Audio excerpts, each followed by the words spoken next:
नौंधेरो भरसा नई गोट में खोड़ा ऐं सिपड़िया बिरादरी के बिंदरनि में प्लॉट की मालिकी तां झेड़ो थी पियो। जहिड़े दौरान लठियूं ऐं सिरोटा लॻण सबबि औरत समेत 4 ॼणा ज़ख़्मी थी पिया। ज़ख़्मियुनि खे तिबी इमदाद लाइ अस्पताल मुंतक़िल कयो पियो।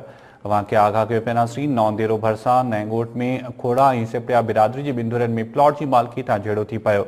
जहिड़े दौरान लठियूं ऐं सिरोटा लॻण सबबि औरत समेत 4 ॼणा ज़ख़्मी थी पिया। इन हवाले से अपडेट्स मालूम कंदासीं। अव्हांखे आगाह कयो पिया ज़ख़्मियुनि खे तिबी इमदाद लाइ अस्पताल मुंतक़िल कयो वियो। नौंधेरो भरसा नई गोट में खोड़ा ऐं सिपड़िया बिरादरी के बिंदरनि में प्लॉट की मालिकी तां झेड़ो थी पियो। तफ़सील मालूम कंदासीं नूर मोहम्मद सुमरो खां। जी नूर मोहम्मद, छा तफ़सील आहिनि वधीक?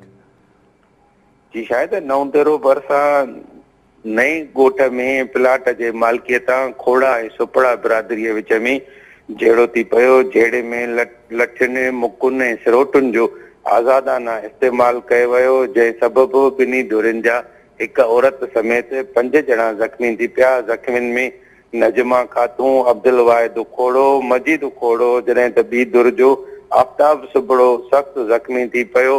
अहिड़े वाक़े जो इतलाउ नौंधेरो पुलिस खे ॾिनो वियो त पुलिस वाक़े वारे हंधि पहुची ॿिन्ही धुरियुनि जे ज़ख़्मियुनि खे नौंधेरो अस्पताल पहुचायो, जितां ॿिन्ही ज़ख़्मियुनि खे वधीक इलाज जे लाइ लाड़काणो मुंतक़िल कयो वियो। जॾहिं त अस्पताल में मौजूद ज़ख़्मीअ जे वारसनि वहीद खोड़ो ॿुधायो त असां अयाज़ खां प्लाट वरितो हुयो, जंहिं ते जॻह ठाही हुई त सुपड़ा बिरादरीअ जा माण्हू प्लाट जी मालिकीअ जी दावा करे असांजो कमु बंदि करायो ऐं असां मथां हमलो करे असांखे ज़ख़्मी कयो आहे। जॾहिं त ज़ख़्मी आफ्ताब सुपड़े ॿुधायो त खोड़ा धुर असांजे ज़मीन ते कब्ज़ो करे पहिरियां हिकु घर ठाहियो हुयो, जंहिं बैदि वरी ॿीहर घर जो तामीराती कमु शुरू करायो।